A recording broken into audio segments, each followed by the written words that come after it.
إن الحمد لله نحمده ونستعينه ونستغفره ونعوذ بالله من شرور أنفسنا ومن سيئات أعمالنا من يهد الله فلا مضل له ومن يضلله فلا هادي له وأشهد أن لا إله إلا الله وأشهد أن محمدا عبده ورسوله الذي أرسله بالحق بشيرا نذيرا بين يدي الساعة من يطع الله ورسوله فقد رشد ومن يعصهما فقد غوى أما بعد فأعوذ بالله من الشيطان الرجيم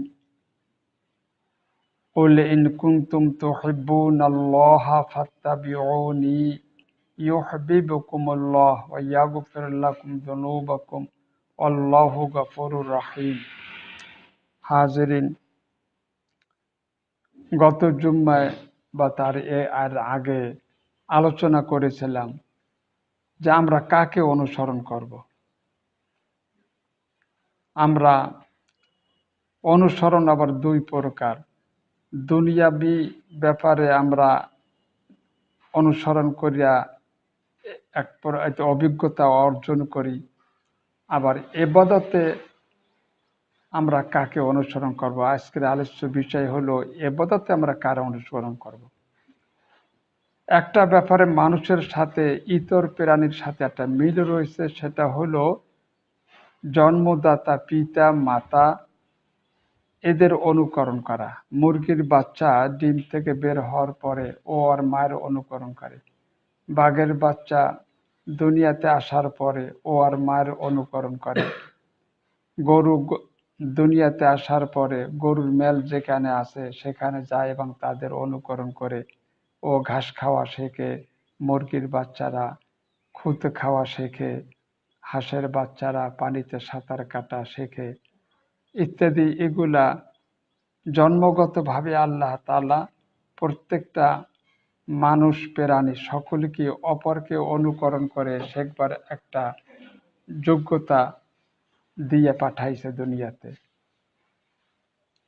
কিন্তু মানুষ, আমরা দেখি এখানে মানুষও অনুকরণ করে। একজন মিস্ত্রি কাজ শিখতে চায়, সে আর এক মিস্ত্রি অনুকরণ করে এটা শেখে। রাজমিস্ত্রি অনুকরণ করে আর একটা লোক রাজমিস্ত্রির কাজ শেখে। কিন্তু ইবাদতের ব্যাপারে এইখানে একটা ভিন্ন। দুনিয়ার ইতর প্রাণী ওর কোনো ইবাদত নাই, ওর ভেস্ত নাই, দোজখ নাই।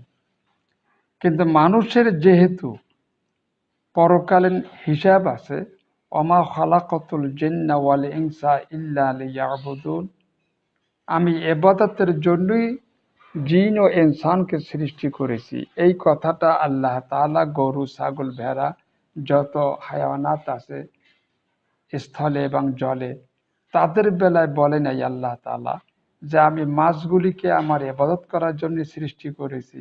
গরুগুলির জন্য বলে নাই যে ওদেরকে আমি আমার ইবাদত করার জন্য সৃষ্টি করেছি। কেবলমাত্র মানুষ এবং জিন এই দুই সম্প্রদায় সম্পর্কে আল্লাহ তাআলা বলেছেন ইবাদত। এখন ইবাদতটা কি তরিকায়, কোন তরিকায় আমরা করব, এটা আল্লাহর হুকুমটা বাবা আমরা কি করে জানবো যে এই কাজটা করলে ইবাদত হয়। এই জন্য আল্লাহ তাআলা নবী পাঠাই বলেছেন যে তোমরা এই ইবাদত বন্দেগীর ব্যাপারটা একমাত্র নবীর কাছে আমি ওহী পাঠাবো, তার কাছ থেকে তোমরা শিখবে, তাকে অনুকরণ করবে। এই জন্য আল্লাহর রসুল বলেছিলেন, একটা কাফেলায় কিছু লোক আসছিল মদিনাতে, তারা বেশ কিছুদিন ওখানে থাকলেন।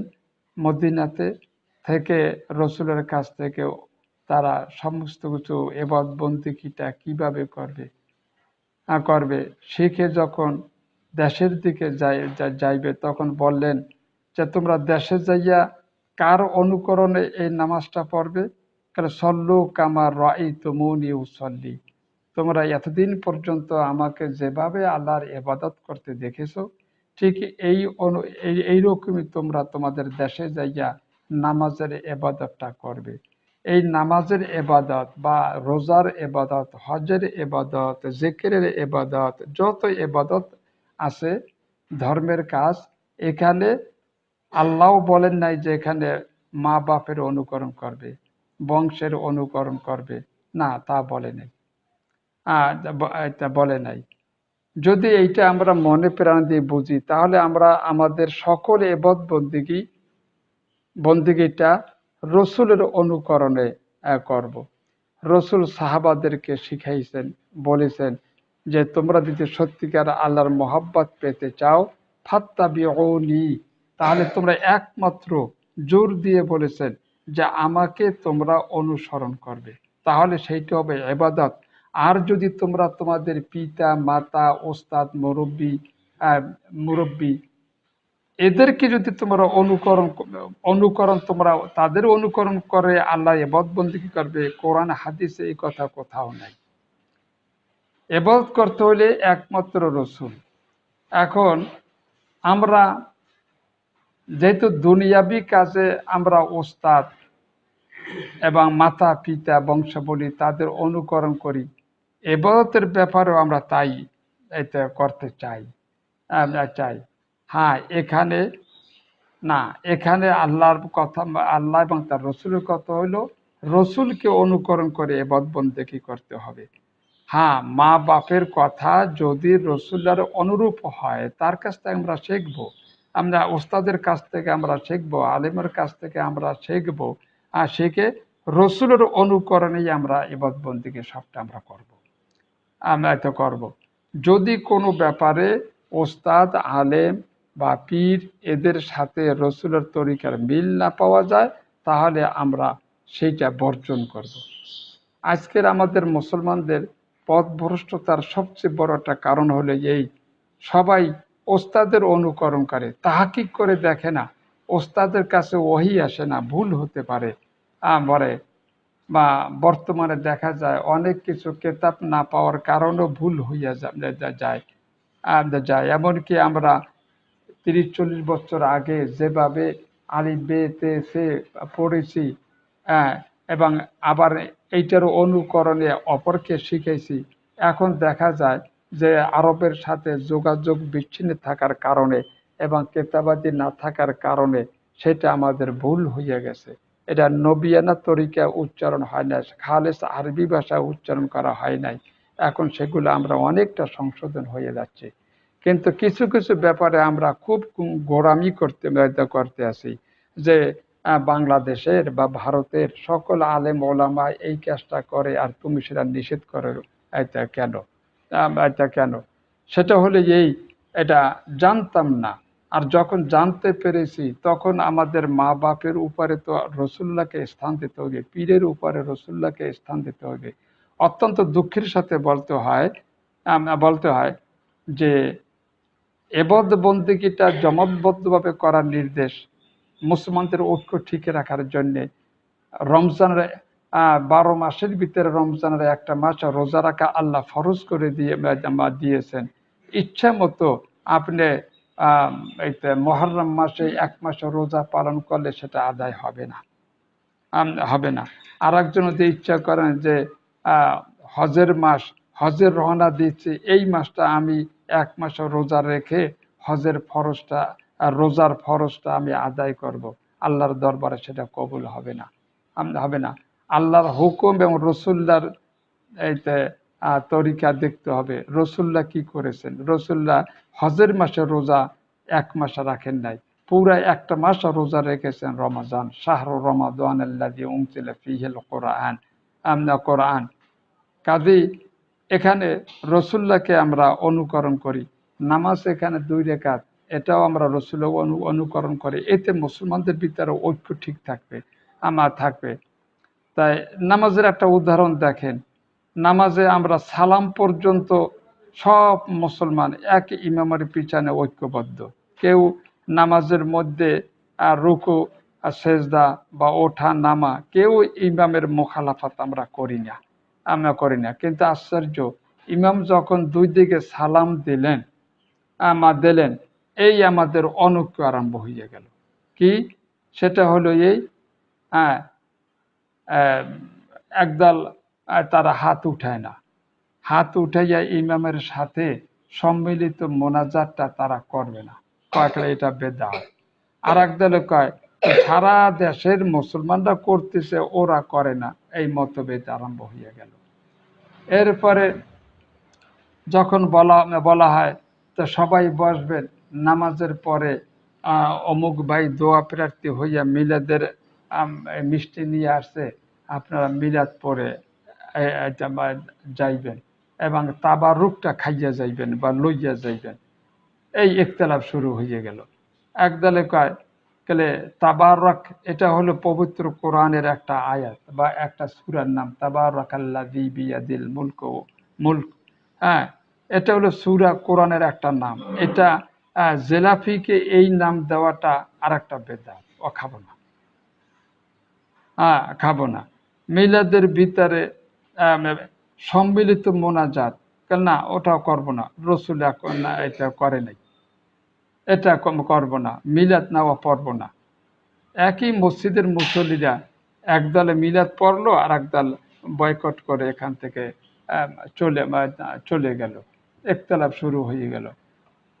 ঘোষণা করা হলো আজকে মাগরিবের পরে হালকা জিকির হবে, আপনারা সবাই এইটা এখানে আসবেন।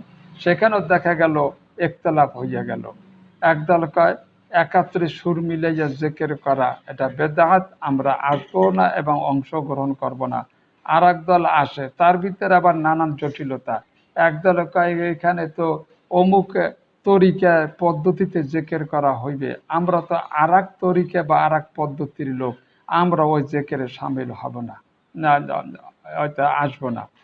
এই এই ইখতিলাফ শুরু হয়ে গেল। এখন সেই ইখতিলাফ মাহফিলের ভিতরে, না এটা ওই তরিকার জিকির হইবে, ওখানে আমরা যাব না। আর এক দলকায় না ওখানে মোটেই যাব না, কেন কোনো তরিকার জিকিরই ওখানে করবে না, তারা ওখানে বয়ান করবে, করবে। নানান ধরনের ইখতিলাফ ইখতিলাফ ইখতিলাফ। হ্যাঁ ভাইও, নামাজের পরে একটা বিবাহ হইবে, আপনারা একটু বসবেন, বসবেন। হ্যাঁ, বিবাহতে বসা হইল, বিবাহের পরে একটা সম্মিলিত মোনাজাত দিয়ে বর এবং কনেকে দোয়া দেবে, এটাকে আমরা সওয়াবের কাজ মনে করি। সেখানেও ইখতিলাফ, কেন না এটা করা যাইবে না, যাইবে না। তারপরে এখানে একটু খুরমা আছে, না খুরমা আনছে ছেলে মাইয়া পক্ষ খুরমা দিয়েছে, এটা আমরা খাবো না, ছেলে পক্ষে আনলে আমরা খাইতাম। ইখতিলাফ সেখানেও শুরু হয়ে গেছে। জানাজায় ইখতিলাফ, মিলাদে ইখতিলাফ, জিকিরে ইখতিলাফ। নানা ইবাদতের যত বাইরে কাজ আছে প্রত্যেকটা কাজই শুধু ইখতিলাফ আর ইখতিলাফ। এর সমাধানটা কোথায়?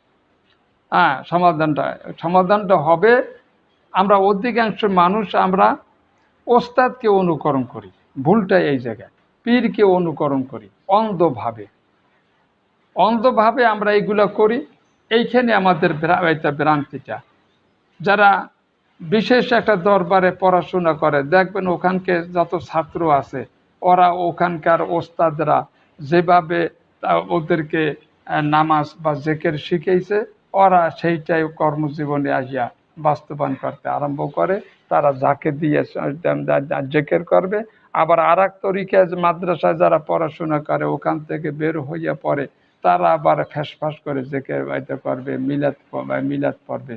তা দেখা যায় এখন এইটা আমাদের শিক্ষা ব্যবস্থার মধ্যে এই ইখতিলাফ এটা ঢুকছে, যার কারণে আলেমরাও এখন ভাগ ভাগ হয়ে যাচ্ছে, পুরুষানুক্রমে চলতেছে। কিন্তু এখন আমাদের উচিত এগুলা দূর না করা হইলে মুসলমানরা বাংলাদেশের ঐক্যবদ্ধ হইতে পারবে না, আর মানুষের চরিত্রের পরিবর্তন হবে না। তো এই জন্য ঐক্যবদ্ধ করার একটাই সূত্র, সব পীরেরা, সব মাদ্রাসা, সব মুরিদেরা একটা কথা তো মুখ দিয়ে স্বীকার করে যে আল্লাহ এবং রসুল, এটা তারা সবাই স্বীকার করে। কিন্তু তাহাকিক করা দরকার, আমার দরকার যে যেই কাজগুলো আমাদের ভিতরে ইখতিলাফ, সেইখানে আমরা রসুলুল্লাহকে অনুকরণ করতেছি না বাপের অনুকরণ করতেছি, না পীরের অনুকরণ করতেছি, কোনটা? যদি তোমাদের ভিতরে ইখতিলাফ হয়, আল্লাহ তাআলা বলতেছেন আতিউল্লাহ ওয়া আতিউর রাসূল ওয়া উলিল আমরি মিনকুম ফাইন তানাযাআতুম ফি শাইইন ফারুদ্দুহু ইলাল্লাহি ওয়ার রাসূল। এই আয়াতে এই প্রশ্নের জবাব দিয়ে দিয়েছে। তো তোমরা কেবলমাত্র আল্লাহর হুকুম এটা মানবে এবং রসুলের হুকুম মানবে, এবং তোমাদের আদেশকর্তা মানে বড়রা, বড়রা আদেশকর্তা, বড় ভাই এও আদেশকর্তা, বড় পিতা আদেশকর্তা, পীর আদেশকর্তা, ওস্তাদরা আদেশকর্তা, তাদেরকে মানবে কতক্ষণ, যতক্ষণ রসুল্লাহর তরিকা লাগে মিল আছে। ফাইন তানা যাওয়াতুম, যখন রসুল্লাহকে মিল হবে না, হবে না, হ্যাঁ হবে না, তখন এর ফয়সালা তোমরা কোরআন এবং হাদিস থেকে নেবে। তাহলে এটাকে আমাদের অন্বেষণ করতে হবে, তালাশ করতে হইবে যে কোনটার রসুল্লার তরিকা আছে এবং কোনটার রসুল্লার তরিকা নাই। রসুলের তরিকা যদি না থাকে তো সেইটা আমাকে বর্জন করতে হবে, এটাকে একেবারে হালকা মনে করলে চলবে না, চলবে না। যেমন আমরা দেখি মানুষ দুনিয়ার ব্যাপারে এত সতর্ক, যদি কেউ কায় ওইখানে বাঘ আছে, হ্যাঁ বাঘ আছে, তাহলে হ্যাঁ ওইখানে আর সে যায় না।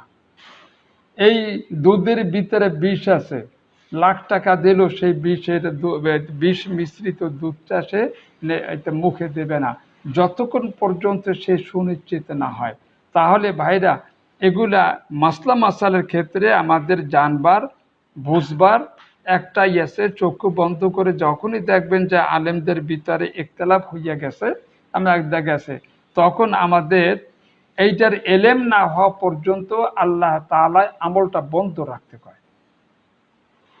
আল্লাহ তাআলা কান লা তাকফু মা লাইসা লাকা বিহি ইলম, এলেম না হওয়া পর্যন্ত ওই আমলটা বন্ধ করো। যদি আপনি করেন তাহলে কবরে যাওয়ার পরে আপনি প্রশ্নের সম্মুখীন হইবেন যে তুমি এটা করলে কেন, তুমি কি এটা জেনেছো যে এটা রসুলের তরিকায় হইছে? তখন আপনি কি বলবেন? তখন বলবেন তো আমার পীর করেছে, ওস্তাদ করেছে, তাই আমি করি। তুমি কি সেটার তাদের কাছ থেকে দলিল সহ জেনে নিয়েছো? তখন তো সবাই বলতে হইবে যে না, আমরা মূর্খ মানুষ, আমরা দলিলের ধারে কাছে যাই নাই, অন্ধভাবে তাদেরকে মেনে নিয়েছি। তখন এই জবাব তো আল্লাহর কাছে কবুল হইবে না। কেন? তুমি দুনিয়ার ব্যাপারে তুমি সব বুঝতে শুনে করতে পারলে, কোন দোকানে সদাটা ভালো পরীক্ষা নিরীক্ষা করে তুমি কিনতে পারলে, কিন্তু মাসালার ক্ষেত্রে কেন তুমি এত অন্ধ হইতে গেলে? কেন তুমি একমাত্র দুনিয়াতে একটা লোক যে পয়গাম্বর, যার কাছে আল্লাহর ওহী আসে, এইটাকেই একমাত্র অন্ধভাবে মানা যাবে। কারণ আমার কাছে ওহী আসে না, আমার পীরের কাছে ওহী আসে না, আমার মযহাবের ইমামের কাছে ওহী আসে না, ওহী আসে একমাত্র রসুলের কাছে। তা কাজে রসুল্লাহর তরিকা আছে কিনা এটা আমি না জানা পর্যন্ত আমি কেন তাকে অনুকরণ করতে যাব? রসুল্লাহ লক্ষাধিক সাহাবাদেরকে ছাত্র হিসাবে গড়ে গিয়েছেন। বিশেষ করে তাদের ভিতরে খোলাফায়ে রাশিদিন ছিলেন এই চারজন শ্রেষ্ঠ। এই জন্য আল্লাহর রসুল বলছেন ফাসাইয়া র ইখতিলাফান কাসীরা, যখন তোমরা অনেক আলেমদের ভিতরে ইখতিলাফ দেখবে, তখন ইখতিলাফে জড়াবে না, বরং তখন তোমরা আলাইকুম বিসুন্নতি ওয়া সুন্নাতিল খুলাফায়ে রাশিদিন, তোমাদের দলিল হলো একটাই, যেটা রসুল করেছেন কিনা এবং খুলাফায়ে রাশিদিন এই তরিকা করেছেন কিনা। একেবারে স্পষ্ট। একদল আলেমরা পীর সাজ্জা এই জেকের রসুলের উপর নাজেল হয়েছে, সাহাবারা জেকের করেছেন, তারা জাকের ছিলেন, তারা জেকের করেছেন হর হামেশা। এইটা আমরা কারো কাছে জিজ্ঞাসা করি না। তারা 126টা বানাইছে নাকি তরিকা, তার ভিতরে 4টা তরিকা প্রসিদ্ধ, কি চিশতিয়া, কাদরিয়া, নকশবন্দিয়া, সরোয়ার দিয়া, এই সমস্ত তরিকা তারা বানাইলো। তাহলে এই নামটাই তো বলে যে এটা সৃষ্টির তরিকা, যদি সত্য হইয়া থাকে। সৃষ্টি ওই তরিকা করেছেন কিনা তারও কোনো দলিল পাওয়া যায় না। মানলাম এটা কাদরিয়া তরিকা, এটা আব্দুল কাদের জিলানী এই তরিকা জিকির করেছেন, এটা তর্কের খাতিরে মানলাম, কিন্তু এটা তো রসুল্লাহর তরিকা না। রসুল্লাহর তরিকা হলে রসুল্লাহ চলে যাওয়ার পরে পরে কোরআন এবং হাদিসে লিখিত হয়েছে, সেই কোরআন হাদিস থেকে প্রমাণটা তো বের করতে হইবে। তো কোরআন হাদিসে যদি পাওয়া যায় তাহলে আমরা সৃষ্টির নামের তরিকা নিতে পারি, কারণ নিলে সেটা রসুল্লাহকেই মানা হইল, মানা হইলো। আর যদি সেটা সেখানে না পাওয়া যায় তাহলে কেন আমরা অনুকরণ করব এই পীরের এবং এই সৃষ্টি কাদরিয়া তরিকার, এবং সেখানে লাফাল দিয়ে জেকের, ঝাঁকি মারা জেকের ইত্যাদি ইত্যাদি কত রং বেরঙ্গের জেকের করে। দেখেন সন্ধ্যার পরে শোনা যায় এইতে জোরে জোরে আল্লাহু আল্লাহু আল্লাহু, এই ধরনের জেকের করায় মূর্খেরা মনে করে যে এটা আমার পীর বাতলাইছে, এটা রসুল্লাহর তরিকা, অথচ বাস্তবে সাথে কোনো মিল নাই, এটা সম্পূর্ণ নিজেদের বানান্না তরিকা। এই সৃষ্টির তরিকা কোরআন হাদিসের তরিকা না, এটা সম্পূর্ণ বেদাত এবং তাদের বানানো তরিকা। আল্লাহ এভাবে জেকের করতে বলেন নাই। যদি এখন আপনারা বলেন যে এই সমস্ত সৃষ্টি কাদরিয়া তরিকা জিকির করতে করতে আমরা অলি হইয়া যাব, আমরা আল্লাহর কি প্রিয় হব, তাহলে জঘন্য মিথ্যা কথা বলা হইবে। বেদাত দ্বারা কেউই অলি হইতে পারে না। হ্যাঁ, দুনিয়াতে নাম করা যায়। হ্যাঁ, কে অলি হলো কোরআনের ভাষায় যে ইন আউলিয়া উহু ইল্লাল মুত্তাকুন, কেবলমাত্র ওই সমস্ত লোকই আল্লাহর ওলি যারা বেদাত বর্জন করিয়া রসুল্লাহর তরিকা নেবে, রসুল্লাহর তরিকার অনুকরণ করবে। কেবলমাত্র হলো ওই লোকেরাই আল্লাহর ওলি, ওয়ালাকিন্না আকসারান নাস লা ইয়ালামুন। কিন্তু দুনিয়ার অধিকাংশ মানুষ এই ওলিদেরকে চেনে না, চেনে না। আর যাদেরকে চেনে, যাদের তরিকার সাথে রসুল্লাহর তরিকার মিল নাই, নিজেরা বানান্না তরিকা লইছে, এক একজন এক একটা তরিকা বানাইছে, এক তরিকার পীরের লাগে আর এক তরিকার পীরের মিল নাই, এমনিভাবে যারা 126টা তরিকা বানাই লইছে, সব হলো বেদাত, এরা কোশ্চিন কালো আল্লাহর ওলি হইতে পারে না। এবং আমাদের এখন মূর্খের লোকেরা অনেকে বলে যে পীরেরা যদি ওই জেকের করিয়া জাহান নামে যায় তাহলে আমরাও জাহান নামে যাবো, নাউজুবিল্লাহ। আমাদের বলা উচিত ছিল যে আলেম সাহেব, আপনি আমাদেরকে রসুল্লাহর তরিকাটা শিখান, রসুল্লাহ বেহেশতে গেছেন, আমরাও সেই তরিকা জেকের করিয়া কোথায় যাব? বেহেশতে যাবো। এটা ফেতনার জমানা। ফেতনার জমানা জান্নাতের লোক থাকবে অল্প, জাহান্নামী লোক থাকবে লক্ষ লক্ষ কোটি। এবং তারা এই যে মানুষকে দুনিয়া কামাই করার জন্য একটা পীর যদি দাওয়াত দিয়ে আনতে হয় তো লাখের উপরে খরচ হইয়া যায়। কত তারা এমনভাবে মানুষকে বুঝাইছে যে এইয়ার দ্বারা অলি হওয়া যায়, মিথ্যা কথা। আর আমরা মূর্খেরা এইটা বিশ্বাস করিয়া তাই এক একটা পীরের পিছনে লাখে লাখে টাকা খরচ করিয়া দুনিয়া করতেছে, আর ওরা দুনিয়া কামাই করতেছে। এবং কত বড় মিথ্যা কথা বলে যে কিয়ামতের মাঠে ভয়াবহ বিপদের সময় যারা আমাদের তরিকা নেবে তাদেরকে আমাদের কুতুবরা খুঁজে খুঁজে তালাশ করে জাহাজে ভরিয়া তারপর জান্নাতে লইয়া যাইবে। কত বড় মিথ্যা কথা, কত বড় জঘন্য মিথ্যা কথা।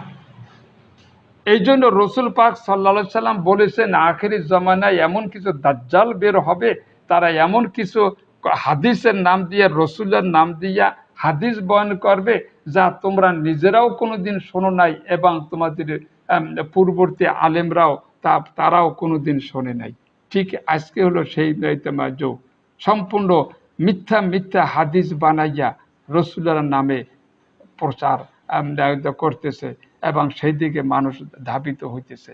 আল্লাহর রসুল বলেন যে তুবা লিল গোরাবা আল্লাযীনা ইউসলিহুনা মা আফসাদান নাসু মিন বাদি।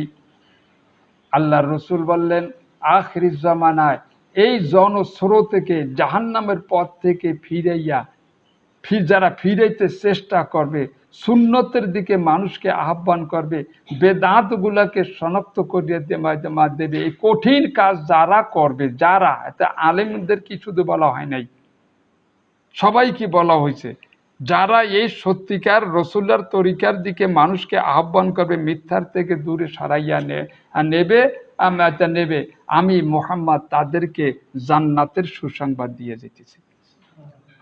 এটা কত বড় কঠিন কঠিন কাজ। কাজেই আমরা একমাত্র, আমার আলোচ্য বিষয় ছিল ইবাদতের ব্যাপারে মানুষ সব সময় একমাত্র রসুলকে অনুসরণ করবে। এই জন্য সমস্ত ওলামারা, মুহাদ্দিসিন, ফোকাহে কেরামরা একটা কথা বলেছেন যে লাইসা লিল ইনসানে আইয়ু কাল্লেদা, মানুষের জন্য অন্ধভাবে অনুকরণ করা জায়েজ নাই, ইল্লা মান হুয়া সাহিবুশ শরিয়াতে, একমাত্র ওই একটা লোকের অনুকরণ করা যাইবে যিনি শরিয়াত প্রণেতা, অহুয়া রাসূলুল্লাহ সাল্লাল্লাহু আলাইহি সাল্লাম। কে? একমাত্র তাকে অনুকরণ করা যাইবে, তার কাছে ওহী আসে। তোমার কাছে কি ওহী আসছে? আমি ঝাঁকি মারবো কেন? রসুল্লাহ তো যাকে দিয়ে জিকির করলে, দেখাও আমাদেরকে দলিল দেখাও।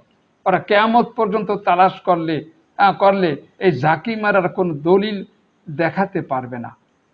ওরা কিয়ামত পর্যন্ত তালাশ করলো নামাজের পরে সম্মিলিত ইমাম, আবার নামাজের এতক্ষণ ইমামতি করছে, এরপর মোনাজাতেরও ইমাম ইমামতি করবে, আর আপনারা আমিন আমিন বলবেন, এই এর পক্ষে একটা হাদিসও তো নাই, একটা হাদিসও নাই। এদের পীরদের যে সমস্ত তরিকা জিকির করে, একটা হাদিসও নাই। কেন আমরা তার অনুকরণ করব? ওদের কাছে তো ওহী আসে না। ওমান শাহেদ আল্লাহু বিল খায়ের, আর নবী যদি খায়রের সাক্ষ্য দিয়ে থাকেন, যেমন সাহাবায়ে কেরামদেরকে সম্পর্কে বলছেন যে এরা জান্নাতে যাবে, তাদেরকে রাসূলুল্লাহ তরিকা শিখাই দিয়ে গেছেন। তা দেখাও আবু বকর, ওমর, এরা কি তোমাদের মতো, তোমাদের পীরের মতো ফ্যাসফাস কি করেছে?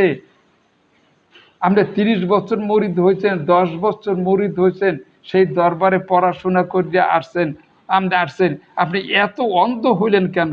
এই দলিলটা তো আপনার জানা উচিত ছিল, একদিনও পাইলেন না। তা আল্লাহ তাআলা তো বলে যে এখন ছাড়, লা তাকফু মা লাইসা লাকা বিহি ইলম, তোরে যখন তারা এলেম দলিল দিতে পারে নাই, অনুকরণ করিস না। কিয়ামতের মাঠে এই লক্ষ লক্ষ মুসলমান ধরা খাইয়া যাইবে যে দলিল পাও নাই, দিতে পারে নাই তারা, তোরা কেন তাদেরকে অনুকরণ করবি? তারা তোমার ওলি ছিল, আমাদের ওলি ছিল সার্টিফিকেট কি? তাদেরকে কি আসমান থেকে তারা যে জান্নাতি ওলি, এটা তো গায়েবের ব্যাপার, তুমি বুঝলে কেমনে? তুমি কি করে বুঝলে?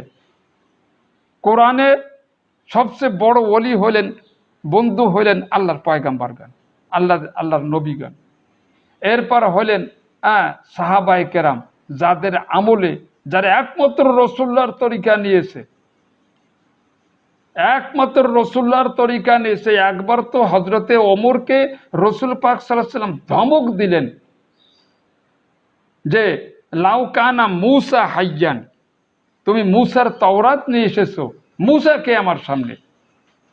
মূসা তার জীবদ্দশায় তিনি নবী, তখন তাকে অনুকরণ যারা করেছে তারা কামিয়াব।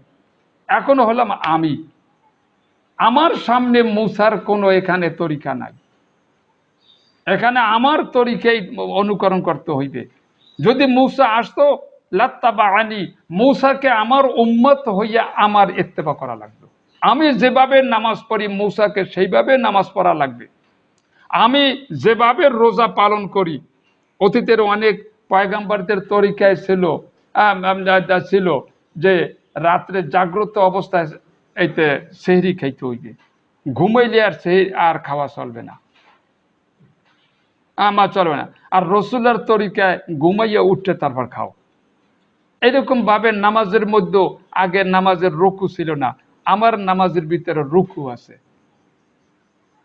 এই জন্য রসুল পাক ধমক দিয়ে বললেন যে মুসা যদি জীবিত হইয়া আসতেন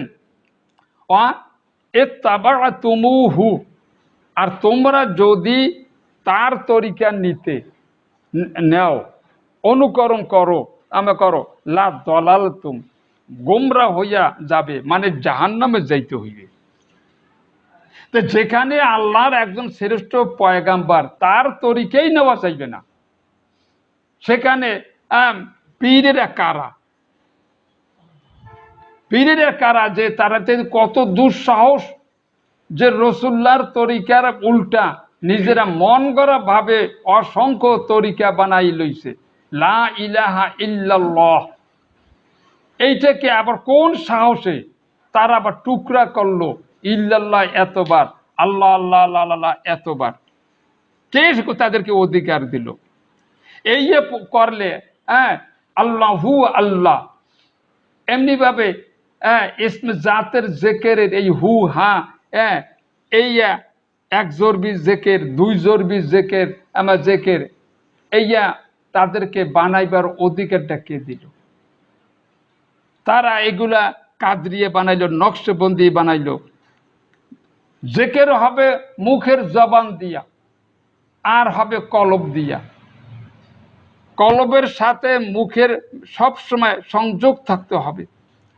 যেই নামাজ মুখ দিয়ে আলহামদুলিল্লাহ রব্বিল আলামিন পড়বে, কলবের ভিতরে এইটার ধ্যান আসবে না, সেই নামাজ উপরে যাবে না, সেই মোনাজাত, সেই দোয়াও কবুল হইবে না।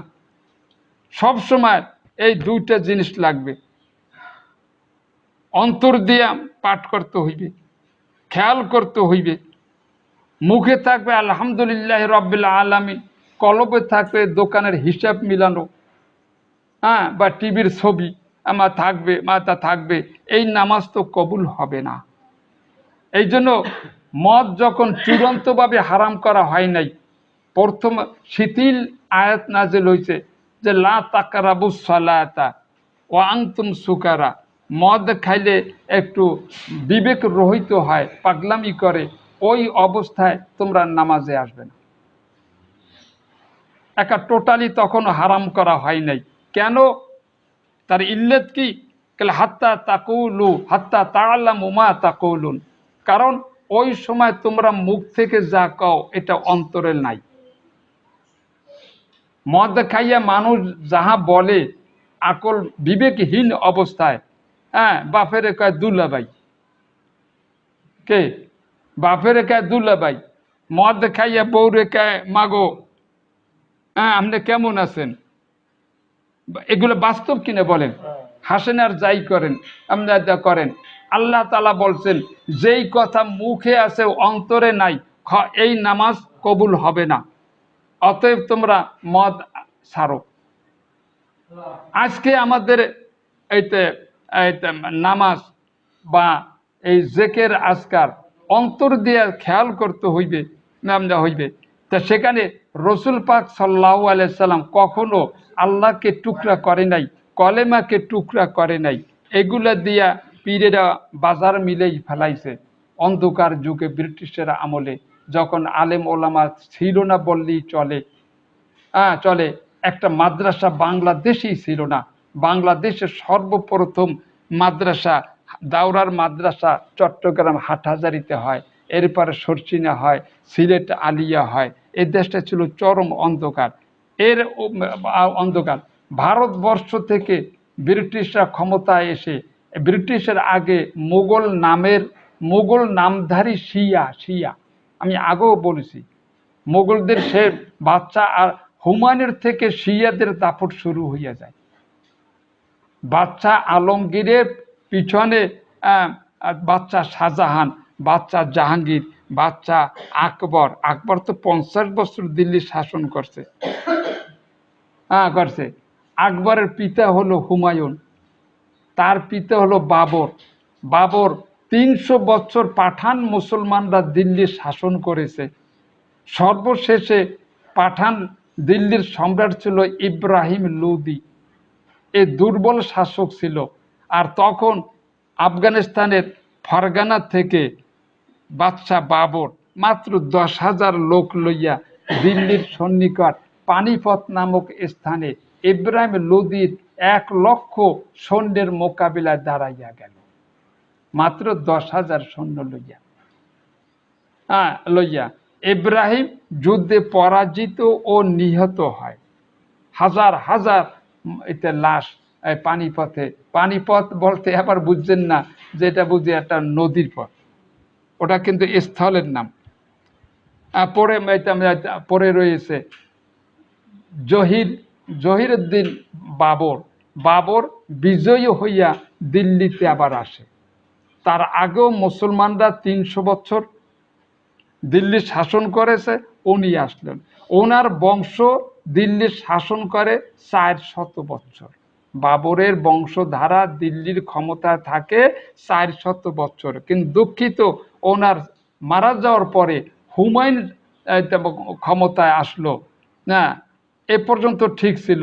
হুমায়ুন তখন বাংলার এক দুর্দর্শ সাহসী এক পাঠান পাঠান বাদশাহ ছিলেন। তার নাম হলো শেরশাহ। শেরশাহ ক্ষিপ্ত হইল যে আগে আমাদের পাঠানরা দিল্লি শাসন করেছে, এখন কোথার থেকে উড়ে এসে জুড়ে বসলো এই হুমায়ুনরা। এরা হলো মোগল খানদান আরো নানান ধরনের কারণে বাংলার থেকে বাংলা, বিহার, উড়িষ্যা শাসন করেছে তখন শেরশাহ। এ দিল্লির উপর আক্রমণ করে। শেরশাহ পরাজিত হইয়া ওখান থেকে ইরানের দিকে চলে যায়। শেরশাহ এখন দিল্লির সম্রাট। বাংলা, বিহার, উড়িষ্যা, অযোধ্যা, দিল্লি সব শেরশাহর শাসন। উনি 5 বছর ক্ষমতায় ছিলেন। উনি অনেক উল্লেখযোগ্য কাজ করেছেন। ওনার একটা রাস্তা ছিল দিল্লি থেকে বাংলাদেশ আসা পর্যন্ত। যারা আমার বয়সী আছেন তারা জানেন, গ্র্যান্ড ট্রাঙ্ক রোড এই হিসেবে একটা ইংরেজরা এই রোডটার নাম দিয়েছিল। এই রোডের 2 পাশে আবার মেহমানখানা বানাই দিয়েছে সরকারিভাবে, যে এই দেশ থেকে লোক দিল্লি যে আসবে আর যাবে, পথে যাতে ডাকাতরা আক্রমণ করতে না পারে, পথে যাতে খানার কষ্ট না হয়, এই জন্য বাংলাদেশ সরকার থানার বাইরেও পথে পথে গুরুত্বপূর্ণ স্থানে পুলিশ ফাঁড়ি, অস্থায়ী থানা বানাইয়া দেয়। মানুষ যেন ওই আর মানুষজন নিরাপত্তা পায়, যেন 9 নম্বরের জন্য ডাকাতি না হয়। একটা কিছু ঘটলে কোথায় রয়েছে থানা, 10 কিলোমিটার দূরে, কোন সময় সংবাদ দেব। এই জন্য আমাদের ইউনিয়নের দক্ষিণ প্রান্তে যেহেতু ডাকাতরা সাগর থেকে আসে, ওই সুন্দরবন জঙ্গল থেকে আসে, সেইখানে যেমন একটা পুলিশ ফাঁড়ি বসাই দিয়েছে বাদশাহ শেরশাহ। এরকম ওই রোডের পাশে এরকম অসংখ্য পুলিশ ফাঁড়ি, মেহমানখানা দিয়েছে। এখানে পথিকেরা আশ্রয় পাইতো, ফ্রি খানা পাইতো সরকারি খরচায়। অনেকগুলো উনি কাজ করেছিলেন। উনি মারা যাওয়ার পরে আবার ওনার ছেলে আবার দুর্বল যখন ক্ষমতায় আসলো, ওই সময় যে হুমায়ুন ওই ইরান থেকে 10,000 শিয়া লইয়া দিল্লি আক্রমণ করে আবার ক্ষমতায় বসে। আরম্ভ হয়ে গেল এই ভারতবর্ষে শিয়াদের শাসন। এরপরে হুমায়ুন মারা যাওয়ার পরে তার ছেলে আকবর ওই ধারাই দিল্লি চালাইছে। তার ছেলে জাহাঙ্গীর, তার ছেলে শাহজাহান ওই একই ধারা। শাহজাহানের বউ ছিল শিয়া, সন্তানরা শিয়া। মাঝখানে ওনার এক সন্তান আওরঙ্গজেব হলো সুন্নি মুসলমান। উনি ক্ষমতায় উঠলেন, 50 বছর দিল্লি চালাইলেন।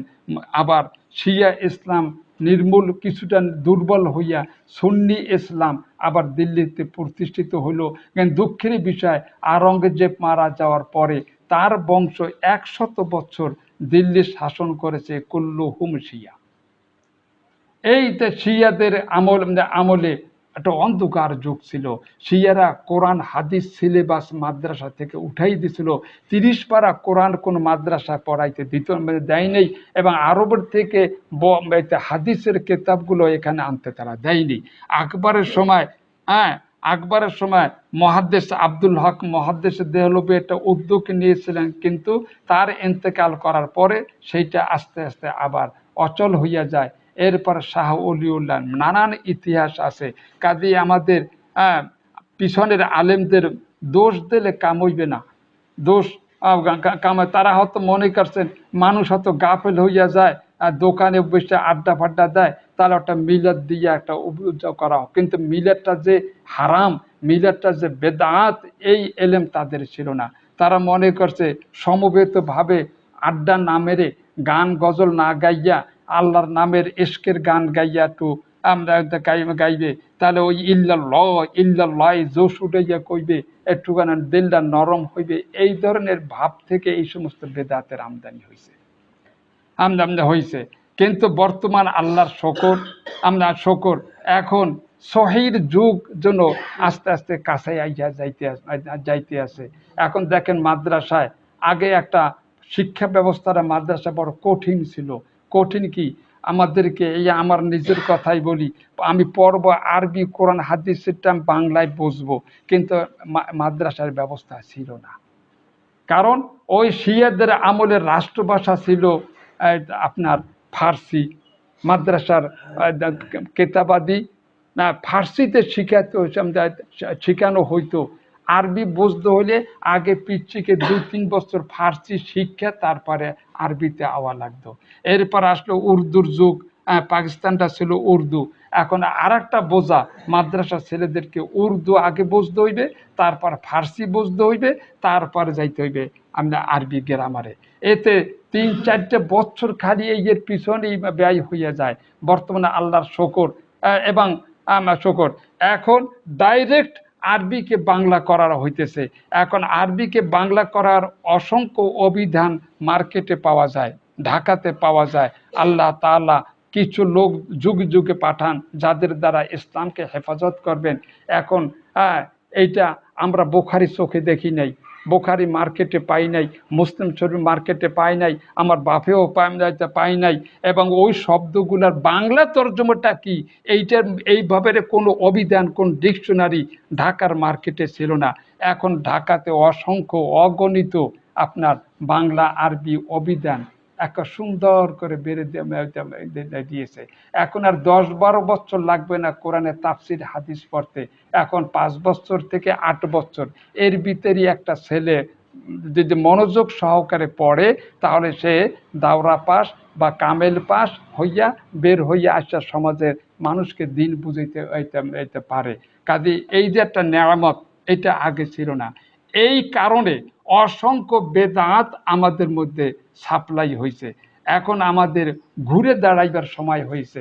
এই জন্য কোনো এক শায়ের আফসোস করে বলেন যে ভোলা বয়েতে হো তুম আসলাফ কা শিওয়া মুসলমানও, ও বাংলার মুসলমান, ও পৃথিবীর মুসলমানরা, তোমরা তোমাদের অতীতের ইতিহাস তোমরা ভুলে গেছো, একটু ওটো ঝাড়া দিয়া এখন সরাসরি তোমরা বাংলায় এগুলা তোমরা শেখো। এখন আমাদের ভিতরে সেই জিনিস রয়ে গেছে। এই তাবলিগ জামাতে এখানে ঢাকাতে আসে এই দেশের আলেমরা দিল্লি যাইয়া পড়ে, উর্দু পড়ে, ফার্সি পড়ে, আর আরবি পড়ে। বাংলা শেখার যে সময়টা শিশুকাল, সেইকালে যাইয়া তারাও বিদেশি ভাষার মস্ক করিয়া আলেম হয়। বাংলাদেশে আসিয়া অবস্থাটা হয়েছে এই, উর্দু কেউ বোঝে না, ফার্সিও কেউ বোঝে না, বড় মুশকিলে পড়ে যায়। এখনো বাংলা শিখতে হইবে। এখনো টঙ্গীতে বিশ্ব ইজতেমায় ওই উর্দু ভাষী আলেমরা ওইখান থেকে আসে, উর্দুতে তারা বক্তৃতা করে, এবার আর একজনে বাংলা করে দেয়। ডাইরেক্ট বাংলায় এখনো দেখেন চালু করতে পারেনি। হ্যাঁ, দিল্লি আলাগত ধন্যবাদ, দিল্লি আলাগত ধন্যবাদ। তারা তাদের মাতৃভাষা উর্দুর মাধ্যমে তারা কোরআন শিখছে। পারস্য, আফগানিস্তান, ইরানের মুসলমানদের ধন্যবাদ, তারা কোরআন হাদিসকে তাদের আঞ্চলিক ভাষা ফার্সির মাধ্যমে তারা শিখেছে। লন্ডনের মুসলমানদেরকে ধন্যবাদ, যে তারা কোরআনকে ইংরেজি ভাষায় অনুবাদ করিয়া তারা শিখতে পারতেছে। লন্ডনে কি আপনি কল্পনা করতে পারেন যে লন্ডনে তারা আরবি পড়ার জন্য প্রথমে তারা বাংলা পড়ে, তারপরে ইংরেজি পড়ে? এই অদ্ভুত জিনিসটা বাংলাদেশে এখনো চালু আছে। বাংলাদেশে এখন মাদ্রাসায় গেলেই এক গাঁটটি দিয়ে দেয়। ওই এক মাদ্রাসায় গেছি যে আপনারা কি দিয়ে আরম্ভ করেন, আমি তো কমিয়ে বুঝি না, কি দিয়ে আরম্ভ করেন? বিশ্বাস করবেন না, ওখানে আছে এত গান না গাঁটটি দিয়েছে উর্দু কিতাব। এই প্রথম 2 বছর, তারপরে 1 বছর, এই 3-4টা বছরের বই একাত্তরে আমার দিয়ে দিছে। এত গান না বই পড়ে দেখে যে এটা লাল আমির ভিতরে ব্যাগের ভিতরে ওখানে রয়েছে। এই যে পড়ার পরে যেকালে দাড়ি মোছ উঠবে সেই বুড়া পাশে সেইকালে যায় এইতে কোরআন হাদিস বুঝতে। কোরআন হাদিস বাংলায় বুঝাইবে না, কোরআন হাদিস বাংলায় আমাদেরকেও বুঝাই নাই। আমরা যখন কোরআন হাদিসের 3-4 বছর বিদেশি ভাষা আয়ত্ত করে যখন ঢুকলাম, তখন আমাদেরকে কোরআনের তর্জমা করা হইতো পাকিস্তানের উর্দু ভাষায়, এর আগে পড়ানো হইতো পারস্যের ফার্সি ভাষায়। বাংলায় আমি কোরআন পড়ি নাই, বাংলায় আমি বোখারি পড়ি নাই, কি বুঝাবো? কঠিন কঠিন শব্দগুলার পূর্তি শব্দ বাংলা কি হবে মাদ্রাসা ছেলেরাদের জানে। 2-1 জন ব্যতিক্রম নিজের প্রচেষ্টায় তারা, যেমন শামসুল হক ফরিদপুরি সাহেব, মাওলানা মুস্তাফিজুর রহমান আক্তার ফারুক, এই ধরনের কিছু বলিষ্ঠ মেধাবী আলেম ছিলেন, তারা বাংলা কিতাব লিখতে পারছেন। ডক্টর আবদুল্লাহ জাহাঙ্গীরকে ধন্যবাদ, তিনি আরবে 14 বছর আরবির মাধ্যমে পড়াশোনা করেছেন এবং নিজে এগুলা বাংলা ও নিজের যোগ্যতা বলে উনি শিক্ষা করেছেন। কিন্তু সবাই কি আর ডক্টর আবদুল্লাহ জাহাঙ্গীর হতে পারবে? পারে না। এই কারণে আপনারা বিভ্রান্ত হবেন না। এই সমস্ত কারণে আলেমদের বাংলা ভাষায় সহিহ এলেম আমাদের আলেম সমাজও প্রচারিত হইতে পারে নাই। এখন যদি কথা বলা এই তুমি সরসিনা পড়াশোনা করেছো, আবার সরসিনার উল্টা করো, সোজা বুঝতার সোজা বুঝ। কারণ সরসিনের হুজুররাই তো পুরা এলেম পায় নাই, তাদের কাছে অরিজিনাল কেতাব ছিল না। এখন যেমন এটা আরবের থেকে ডাইরেক্ট এখানে কেতাবগুলো আসে এবং বাংলা ভাষায় আমাদেরকে বুঝাইয়ে দেওয়া হয়। তো এই জন্য যারা দলিল না পাইয়া আপনারা বেদাতের দ্বারা বিভ্রান্ত হবেন না। যতগুলো এখন দেখতেছেন যে মিলাদের বিরুদ্ধে একদল লোক এখন স্পষ্ট করে নেটে ছাড়িয়ে দিয়েছে, কবর বাঁধানো সম্পর্কে ছাড়িয়ে দিয়েছে, এগুলা সঠিক। পীর মুরিদের বিরুদ্ধে গেলে রসুলের তরিকা বাদ দিয়ে তুমি কার তরিকা জেকের করে নিজের গোটা জীবনটাকে ধ্বংস করলে। তোমাকে তো ইন্টারভিউ হবে, তোমার নবীকে, তোমার পীরকে এটা কি কবরে জিজ্ঞাসা করবে? বলেন, তোমার পিতাকে এটা কি কবরে জিজ্ঞাসা করা হইবে ইবাদতের ব্যাপারে? এবাদতের ব্যাপারে বলা হইবে তোমার দিন কিছু করে ইসলাম, তো ইসলাম তো পালন করবেন নবীর তরিকা। বলা হচ্ছে মান নবীকে তো গেল কি নবীর তরিকা। আল্লাহ তাআলা এই সমস্ত আবর্জনা আমাদেরকে বর্জন করার তৌফিক দান করো। ওয়া আখিরু দাওয়ানা আলহামদুলিল্লাহি রাব্বিল আলামিন।